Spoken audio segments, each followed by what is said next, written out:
All right, let's begin the Iran segment with this short Asmongold clip about, oh my god, he's dead. Actually, before we watch that, we'll watch this other video on this same topic. Amid wild death rumors, Grok was being adamant that this here is AI. Netanyahu's latest video sparks a new twist, called AI generated by many online. Netanyahu's proof-of-life clip aimed to silence rumors, but instead, it's fueling even deeper conspiracy fires. From Tel Aviv to Twitter, Bibi's... Oh yes, now I see it. Do you see this finger? Now I didn't see it before, but now I do. Right here. Right here's the fingernail. You see, if you think of this, it's just like this lightly covered 6 finger. There shouldn't be anything right here. That's what the 6 finger thing was about. Coffee shop video now labeled AI made by Elon Musk's chatbot, Grok. I think they're saying on the internet that you're dead. After the bizarre 6-finger claim, a cryptic post from Sarah Netanyahu adds fresh fuel to the frenzy. Amid online rumors of his assassination, Israeli Prime Minister Benjamin Netanyahu posted a video from a Tel Aviv coffee shop on March 15th. Shared on his official X account, the clip aimed to silence speculation and prove he was very much alive. I know, I saw it was his palm too, but yeah, I wasn't sure what it is. But then I looked at it from perspective of this is what AI does. Do you see? This is a finger here, like AI generated. This is the type of thing it does. Also, see how there's shade between? It shouldn't look like that. Grok. Thank you. What did you ask me? To me, the liquid in the cup is what is so suspicious to me. Because, first of all, look how full it is. Thank you. What did you... Just pay attention just to the liquid on the cup. You asked me. I think they're saying on the internet that you're dead. I'm dead on coffee. You know what? I love my nation to death and how they behave. Fantastic. Do you want to count the number of fingers? Can you show us? Hey, there you are. Do you have a message for So, right there. It seems like it's full to the brim, yet he was... Yeah, look. Absolutely full to the brim. And look at how he was manipulating it before without it spilling. Do you have a message for the people? Go out and breathe some air, but stay safe. And it's still like full to the brim. Your stance is amazing. Weird.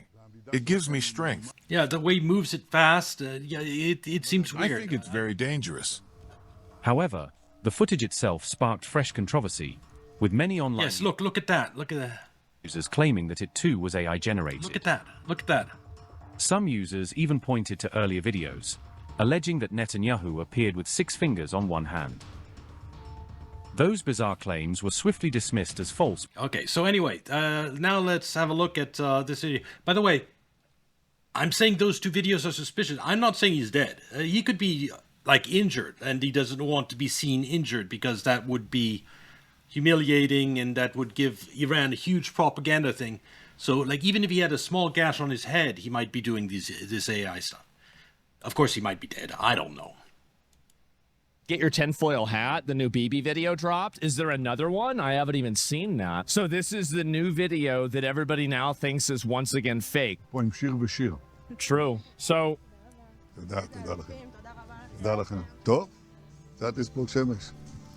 I mean, you know, these are really short clips.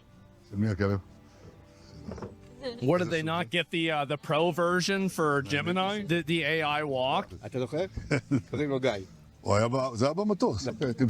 another cut. Uh-oh. Hello. Uh-oh. Why is the background so blurry? Nobody knows why. Well, actually, somebody does. The man from Pakistan in the comment section knows why. The thing is, it's fake as fuck. Well, I don't know, guys. Wait a second. Ring disappears at 10... Oh, that one you can't dismiss, Asmongold. That one's pretty good.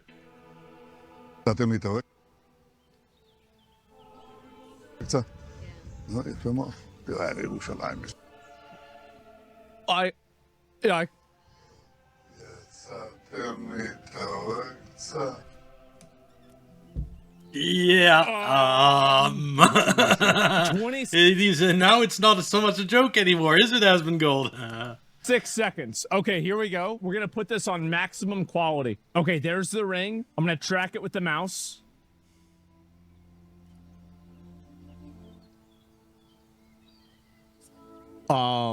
It looks very suspicious. It does. It's Oh just my god. simply video artifacts. Yeah, but wouldn't that be what you would say That's pretty clearly there, and then pretty clearly not. if you got caught? It's kind of weird that the ring disappears when his hand moves. What are the odds that... Yeah, it totally disappears. Just look at that. We have this video, so we can do this. Let's see the exact moment.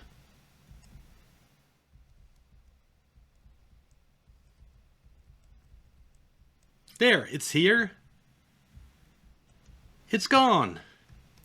It's here. It's gone. This is what AI looks like. Okay, I'll look at this your link right after I finish this video. What are the odds of that? God damn. And so everybody... After that, now I say I think there's now a much higher possibility of Netanyahu being dead. Yes, I agree with that now at this point. The disappearing ring, that does to me. He is calling this out now. Netanyahu might genuinely be dead. This is the second likely AI video of him in just 2 days they've posted. 2026 is wild. So everybody thinks this video's fake. And Netanyahu missed how else do you explain disappearing ring? It's obviously fake. another meeting. Oh my God. So he's not at a second meeting, and he posted another video that people think is AI. This one is same jacket, same height, didn't change any clothes. Mossad AI generated Netanyahu. Yes, they're using Israel GPT in order to maintain this facade. So there we go, guys. That's another one. Did he die like a dog? Well, I don't know yet. We're going to have to find out. Okay. Okay, what's this link?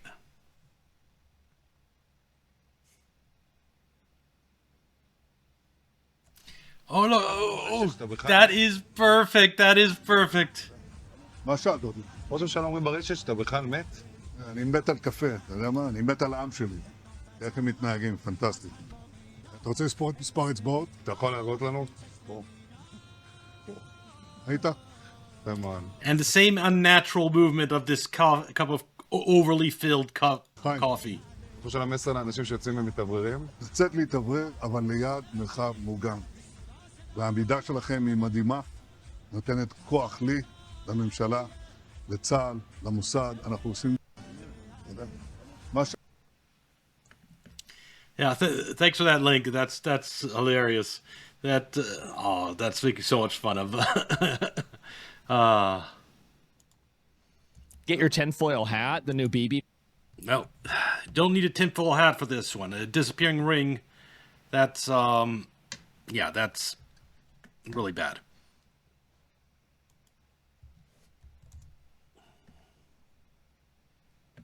Joining us now is Murtaza Hussein of Dropside News, great friend of the show. It's good to see you, man. Thanks for joining us. Thanks for having me.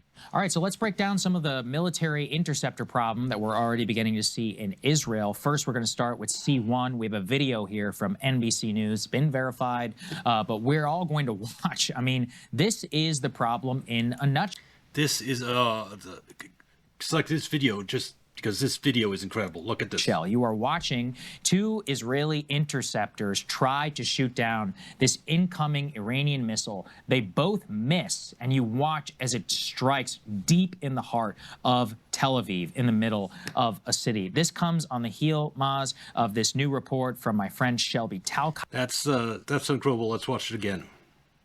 You watch as it strikes in or watching going to watch. I mean, this is the problem in a nutshell. You are watching two Israeli interceptors try to shoot down this incoming Iranian missile. They both miss, and you watch as it strikes deep in the heart of Tel Aviv, in the middle of a city. This comes on the heel, Maz, of this new report from my... That was a big boom. That was a pretty big boom, wasn't it? Anyway. So, next. Joining us now is Murtaza Hussein of Dropside News. I didn't copy that link right. This is about Lebanon, about... Literally, while you and I are talking, just came across hundreds of thousands of Lebanese civilians being told they will not return to their homes. Israel. Ethnic cleansing in Lebanon by Israel. As if the world doesn't hate them enough. Completely invading southern Lebanon. In a different world, that's a huge headline. Isn't this the first invasion since 2006, which at the time was a huge war? Everybody covered it. Now, I mean, effectively being told you can never come back until, quote, the safety is... No, I say that Israel is a proxy for the United States. But it is also, it does have its own interests. There are definitely people in Israel that, yes, they know they are a proxy, but they also want the greater Israel, and they are also aiming for that. So, yes, it's both things are true. Both Netanyahu's desire for greater Israel is true, and the fact that the deep state is using Israel as proxy. Both are true. And, yeah. Of Israelis living near the border has ensured. Who wants to guess that it'll never be ensured? The safety of Israelis, and that we just saw another expansion of the Israeli state with its borders.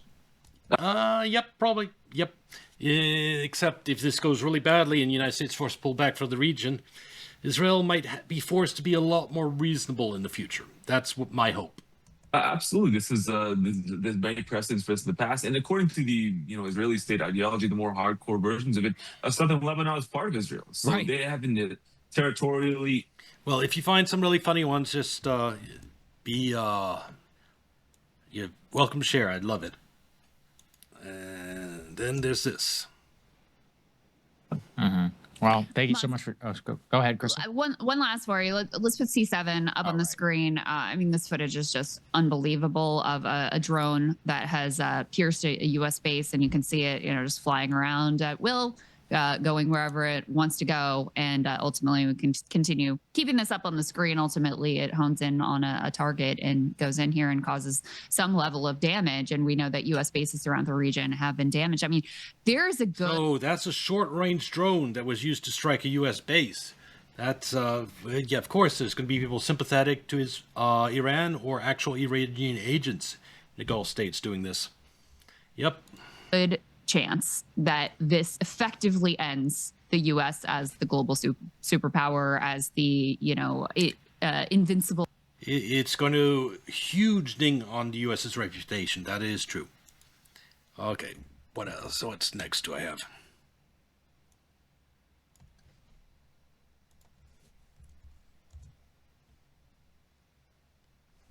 Okay. Anyway, according to the story in the New York Times, which I generally believe. Me too. The president is becoming increasingly frustrated and increasingly angry with the US military because they are not taking any steps so far to unblock the Strait of Hormuz. And these calls that he is making. Yeah, because like Asmongold, I think Trump just has this image of the U.S. military being supreme and invincible, and so that they can't even open the Strait of Hormuz is. He probably never thought that Iran actually had the power to close the Strait of Hormuz in a way we couldn't force open. I think that's another reason we went into this war, and despite what the military tried to tell him, he's realizing how trapped he is, and the military is giving him answers he doesn't like. And, here is another story about shortage of interceptors that I thought was really interesting. But the stockpile there is also reducing fast. And I saw a report this morning that Greece, which until recently has resisted pressure to supply Patriot missiles and air defense missiles generally to Ukraine for its war, that Greece has now shipped a quarter of its Patriot PAC-3 air defense missile interceptors to the UAE. So UAE is going to gotten interceptors from Greece, not the United States, because we're not providing them. They had to go beg, and they probably made a deal with Greece for this. And it's amazing. It shows, it confirms the absolute shortage of interceptors, and that the United States is rebuffing the calls of its Gulf allies for more of them. Which is critically running short of these missiles. The fact that the Greeks are doing this rather than the Americans, to my mind, tells its own story. All of these missile stockpiles, or so it seems to me, are becoming steadily run down. They are. Now, in his video, Brian Beletic, who it is important to remember, is a former US Navy man. And he fell back a bit later, perhaps in response to the continued assurances from the administration, from people like Energy Secretary Chris Wright, that the war will not last unduly long. Yeah, And false promises by the way, to calm the market. There are rumors, which I absolutely cannot confirm, that the United States Treasury is itself now interfering in futures markets in order to try to keep the cost of... I absolutely believe that. They did that back when the food crisis in 2009. And anytime the big swing commodities that the world wasn't anticipating, Treasury covertly steps in and adjusts the market, manipulates the future market to keep prices down in the short term so that banks don't go under because of derivatives. Energy low.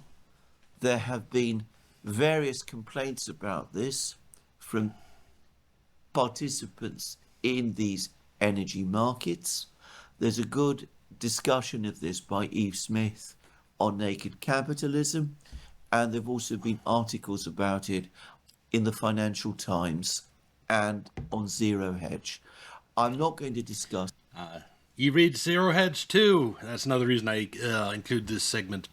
Also, Naked Capitalism was a blog back at the time I was blogging. Actually, I'm suddenly curious about it. No, it's this one.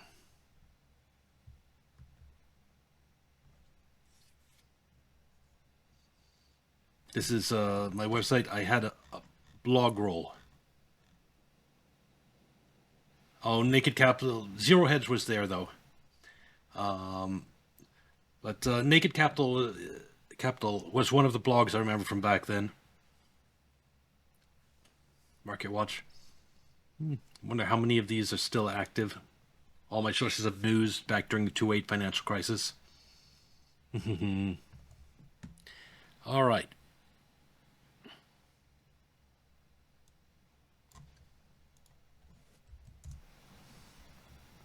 People may say is, okay, I got it. We can't bomb them into submission, but you know what?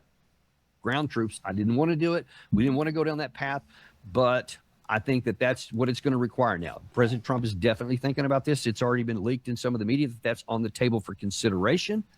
Let me show you why we can't invade them into submission. The topographical map. As you'll see here, yes, Iran, the entire country for the most... I've showed this map before. The entire country is basically mountains. Most part is surrounded by massive mountain ranges. You see these white peaks? The elevation here is so high that most likely we won't even be able to get helicopters to fly over it, much like it is in northern Afghanistan out here. And what you'll see is so much different than Iraq. You see all this green. This is sea level. And we'll talk about how we were able to... Iraq is a cakewalk compared to Iran.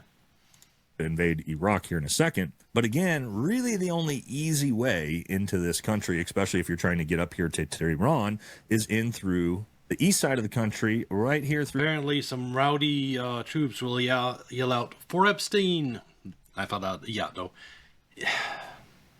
We're not opening the Strait of Hormuz by force. Through this massive valley, which connects to Herat here in Afghanistan. And just a really good topographical picture that'll show you the difference. Obviously, Iran looking much different than its neighbors to the south in Saudi Arabia and Iraq. So different. The massive mountain ranges all the way around the country, whereas you just have big swaths of open desert and green zones, and again, all at sea level that you can just drive right up in. So what does that mean? Well, invading Iran is going to be an absolute nightmare. Yep. And that's exactly it. That's why you don't start a war with Iran without a plan. I would go so far as to say impossible. And I got a freeze frame on that. It's especially impossible when you start this war against Iran with like record low level of support, which means you can't sustain any number of casualties without that support collapsing. So ground invasion's off the table to begin with. Oh my God. A table like this with... on that video he was showing here, because I want to show you something here. Even the idea that we could go up in here, because there is some terrain you can drive up into here to get up to Tehran to try to have a military victory. Even if you said we still have Afghanistan today and we never left, so the Bagram Air Base and the Herat Air Base, which I went to at one point during my time in there, it's nice and flat around that territory. We could land there. We could, airlift a whole army in there. That would be an incredible, difficult task by itself, and then the logistics that would go along with that. I won't bore you with all those details other than yeah, we don't control Afghanistan anymore, so we have trouble attacking the east side of Iran to begin with, because all our bases are basically towards the east, the west, and so there's a bunch of targets over here that we haven't struck that are relatively untouched. It would be enormously difficult, but at least theoretically possible. Whereas Tehran is towards the western half. That's why it's a lot easier for us to hit. But then you want to say, yeah, and then we're going to go through the one mountain pass area where you can go into the plains to try and get up to Tehran. You see that there's mountains on the north and on the north and on the south. And then there's just this gauntlet here. You would never make it up there because these mountains are honeycombed with passages, and they can launch weapons on you from, you'd be like, it's a kill box. Like we said, like the Strait of Hormuz, this is a kill box, so we can't come in that way. Iran is well aware of the threat here. They have somewhere over 1 million people on their active and reserve forces they could call up at any time, which they certainly would do in the event of a ground invasion. And they have more than enough ammunition and weapons here. You would never make it through that. And then even more so, there's no way you can, that previous vision or image of the topographical map he showed really put it into relief, because I think it was like a satellite imagery. But even the map here, you see the near impossibility of going through it. And that the reason I like this map is because it shows you the Iraqi side. Yeah. This was a video that had several interesting moments in it. Island, or even to cross the Persian Gulf itself, because this is not an easy job, and I will try to explain you why. During the previous 24 hours, we received these strange... Yeah, this is really key. Look at the route this ship takes. Video. This is probably the strangest video from one side, but from the other side, it seems that something has already happened in the area of the Strait of Hormuz. Can you see that? I'll do it like this just for this video. Strange. Look at the route this tanker takes through the Strait of Hormuz. Or even to cross the Persian Gulf itself, because this is not an easy job, and I will try to explain you why. During the previous 24 hours, we received these... Look at it. Strange video. This is probably the strangest video from one side, but from the other side, it seems that something has already happened. It goes up to this island and then hugs the coast. Happened in the area of the Strait of Hormuz. Here we can see the Pakistani Aframax tanker Karachi transited on March 15-16 with the AEs turned on, openly broadcasting its position, unusual if the area were fully mined.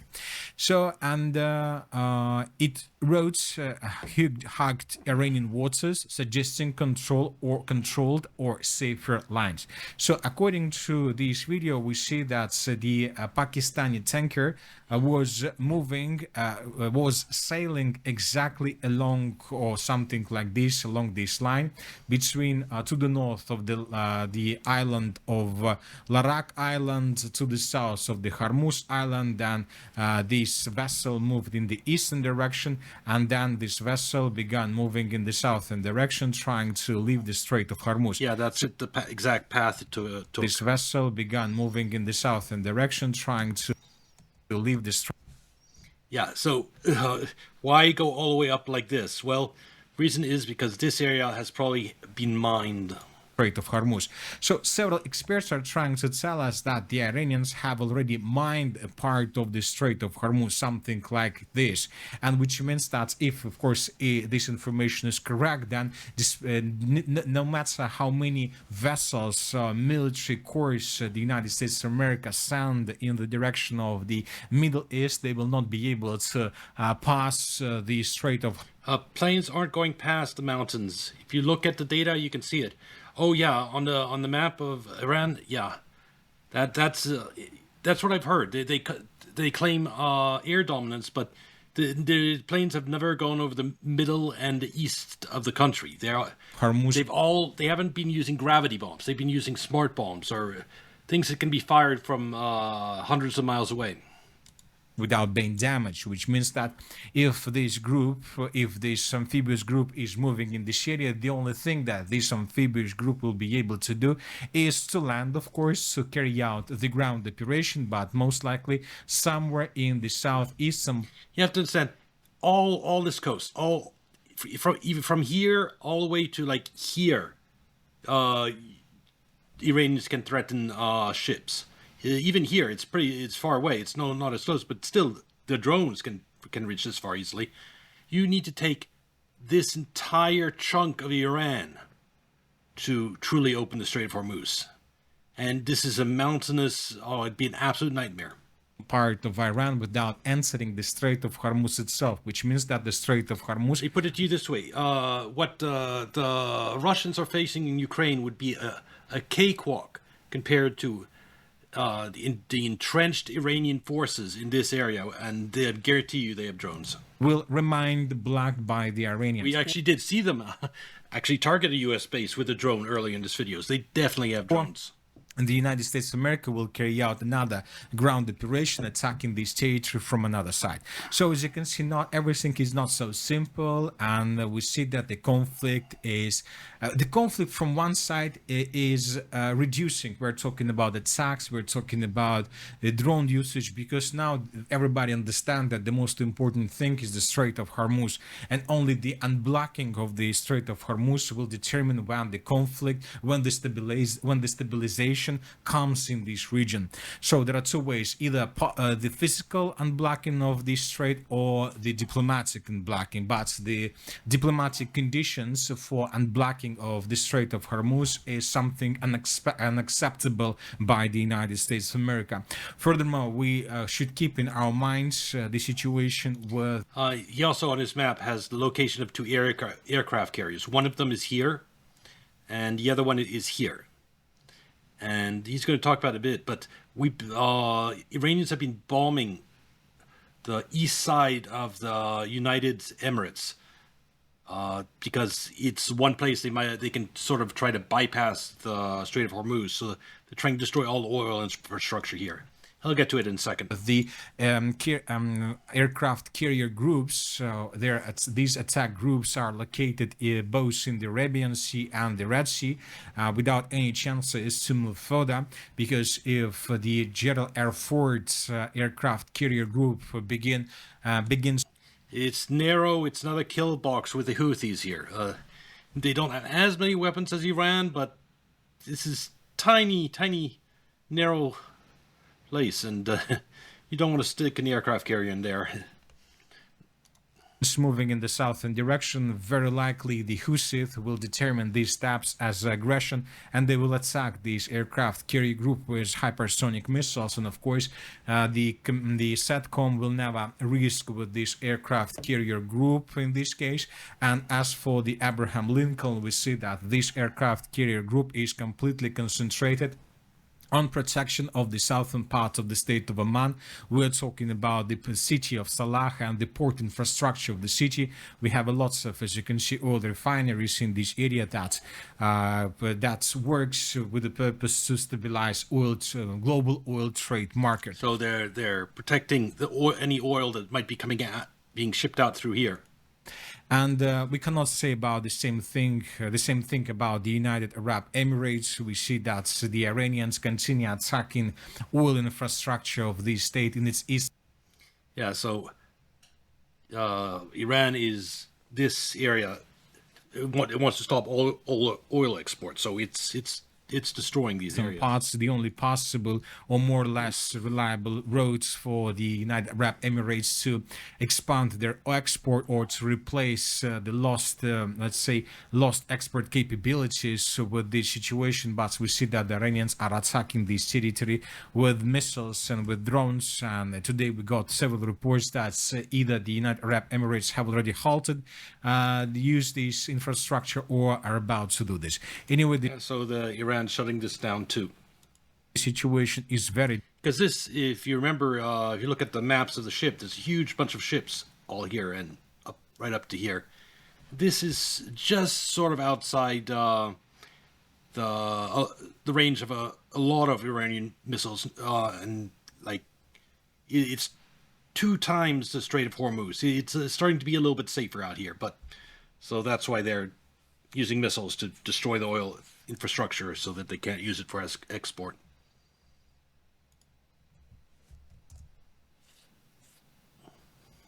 President Trump is desperately trying to get naval escorts to help him open the Strait of Hormuz. The fact that he's even floating this shows how desperate he is, and also the fact that he wants China to send ships to help open the Strait of Hormuz is absolutely insane, because first of all, Chinese ships can already get through the Strait of Hormuz.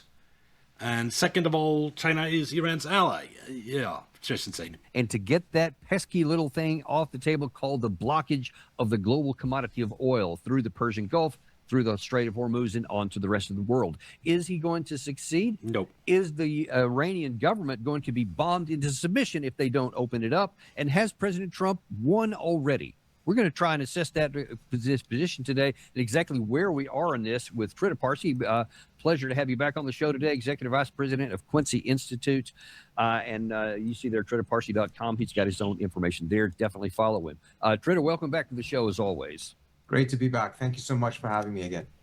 Well, listen, actually, I want to start off with looking at the Iranian side of this. President Trump over the weekend had a couple of truth socials where he says Iran's military has been 100% knocked out. He said that they have basically... Remember that? It's been for over a week, he's been saying that the military is completely knocked out, and yet they keep on sending more missiles and newer missiles at us. We've been beaten already. But he's still looking because they have an opportunity to throw, I don't know, a few drones out, a missile here and there, so he says. But we need help opening the Strait of Hormuz. Let me ask you, what are the problems? We need someone else to go in there and die in large numbers in the place of American troops, because that would hurt me politically. That's basically what he's saying. Ability that we are going to pressure and coerce the government of Iran to submit to his President Trump.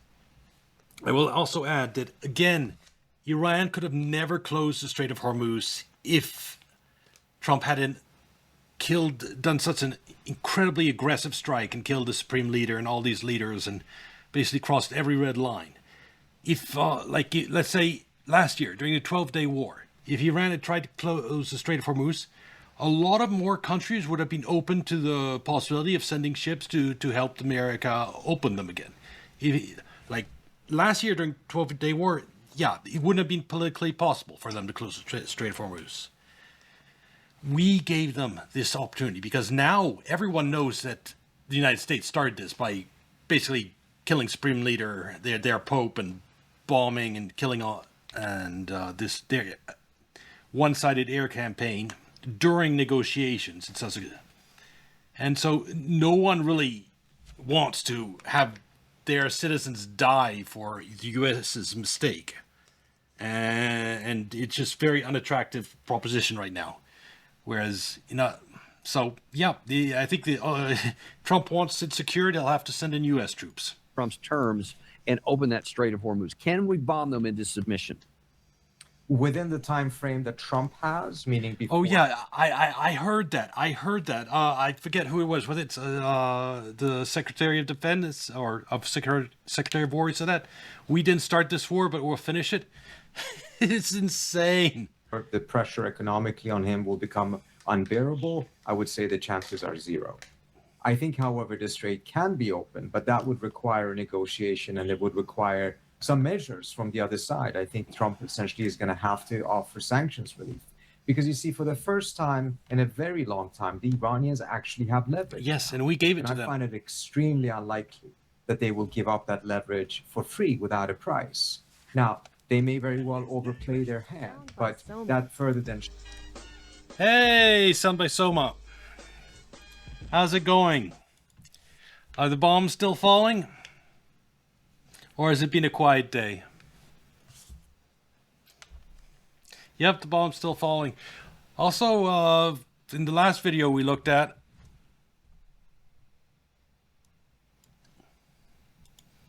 it seems that they're attacking the east side of the United Island, or even east side of the United Emirates.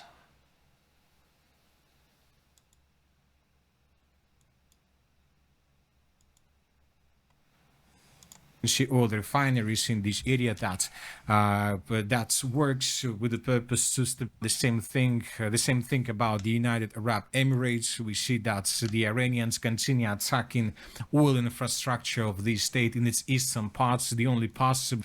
Yeah, looks like they're not slowing down. The airports has been hit again, and it's pretty bad. Well, I hear that Greece is giving 25% of its interceptors to the United Emirates, so that should help a little bit for maybe a day or two. But yeah, I think they're some commentators are saying like, yeah, they're pretty much out of interceptors right now. They're down to like probably dozens at this point, if they have any left. So it's or more or less reliable roads for the United Arab Emirates to expand their export or to replace the lost, let's say, lost export capabilities with this situation. But we see that the Iranians are outside. I mean, the United Emirates have 2 U.S. bases, or is it 3? I forget. They at least have an air base and a naval base. I mean, they're involved in this war.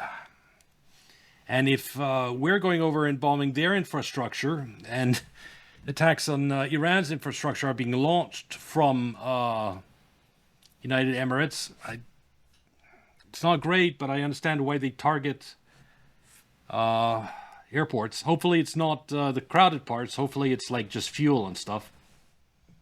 I'll have a look at that in a second. Territory with missiles and with drones. And today we got several reports that either the United Arab Emirates have already halted use these infrastructure. Yeah, that's good. Like, so that's, yes, it's damage, it's inconvenient, but hopefully there wasn't even loss of life if we're lucky. So that's good. But it does make a big boom, and there's fire in the sky, and it's definitely doesn't help property prices, but that's good for someone who's thinking about buying, right? Yep. And what did it say?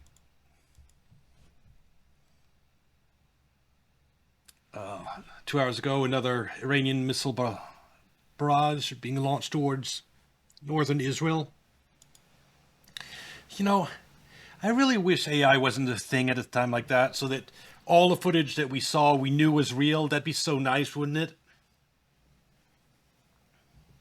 Now, the scary part, to be honest, I can't tell what's going to happen next. Yeah, I don't know. And there is now a very real possibility that Netanyahu in Israel is dead. As amazing as it seems. Because the latest video he put out,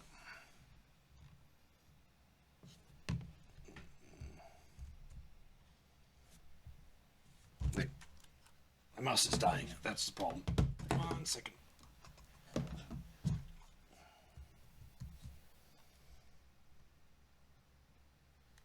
There we go. Aspen Gold clips. Aspen Gold clips. Okay.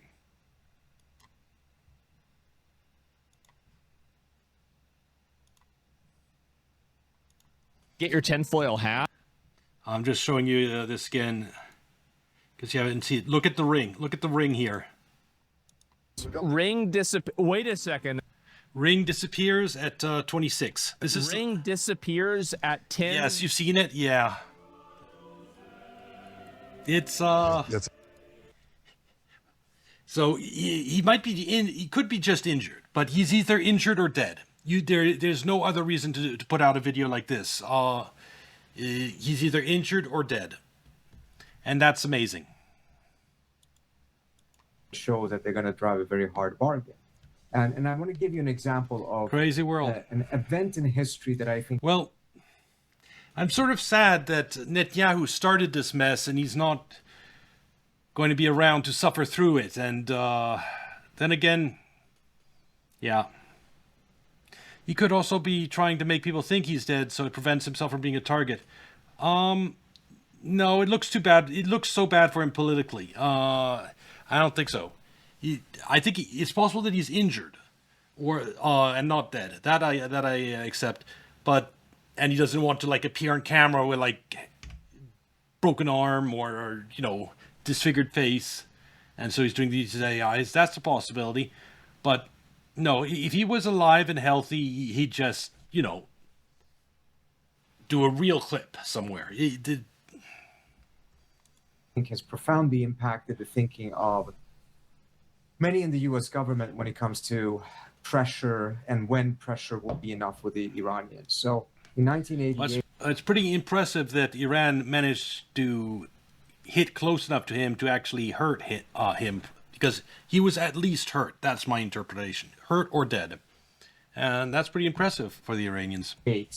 After the Saddam regime in Iraq actually started using chemical weapons on a rather large scale with a lot of help from Western powers, including the United States. And that might also explain why Trump is so tired lately. The guy who dragged him into this war is no longer there. It's crazy to see how the U.S. is getting beat to hell when they call themselves a global superpower. Exactly. That's another reason I thought this was so stupid. Is it's going to expose U.S. weakness, and not only that, it's going to waste so much of our inventory. Let me put these before going into this, and before the Ukraine, the United States still was a huge military. We had this huge arsenal of interceptor missiles and defensive missiles. It's been slowly drained down much faster than we can rebuild it, and that's just a strategic blunder. And starting this war at the same time as Ukraine, yeah, it's...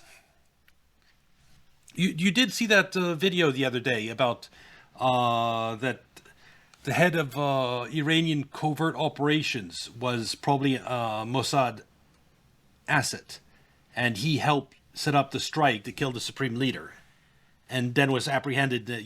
So they've lost their man in Iran. That's why you haven't heard anything about us killing other leaders since then, have you?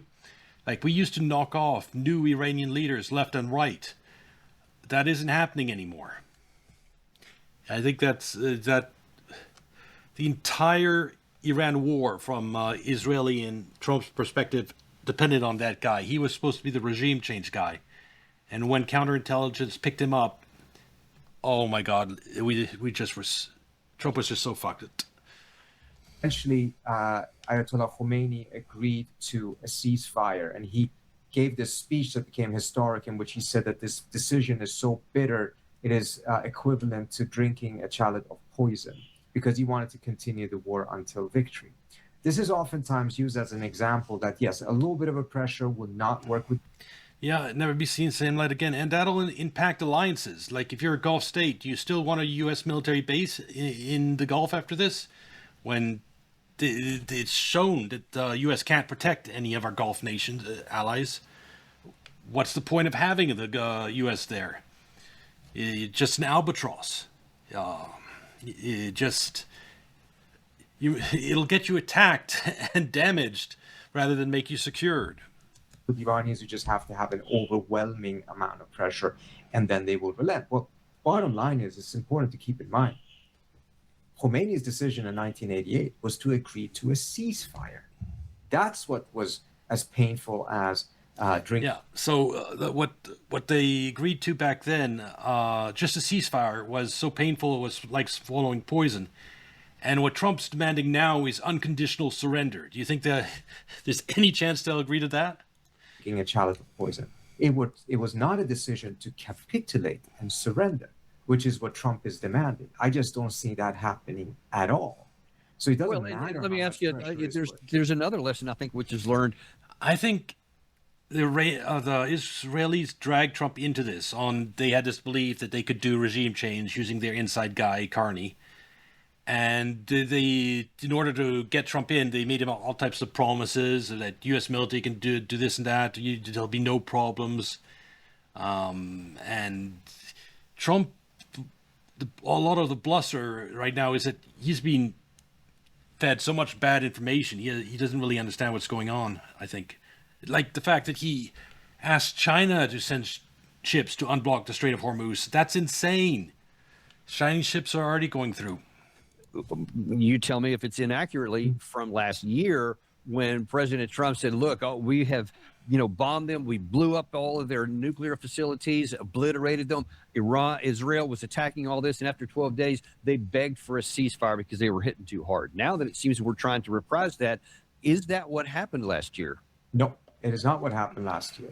What happened is that on the 9th day of the war, that's when, and you can go back and look at the media. Iran still controls the straits. That the Israelis were setting out feelers that they wanted to have a ceasefire. And I think part of the reason why they agreed to that was not only because they were running out of interceptors, it was not only because they were taking huge hits, but it was also because it had become clear to them that Trump's involvement in the war was just limited to that attack to Fordo. The Israelis at the time hoped that the United States would get much more fully involved in the war. And bomb Iran on a much larger scale, similar to what's happening right now. And if that had been the case, I'm sure they would have been. I think that'll wrap up the YouTube segment of this. Like and subscribe. Come watch our Kicker Twitch, and I'll see you in the next video.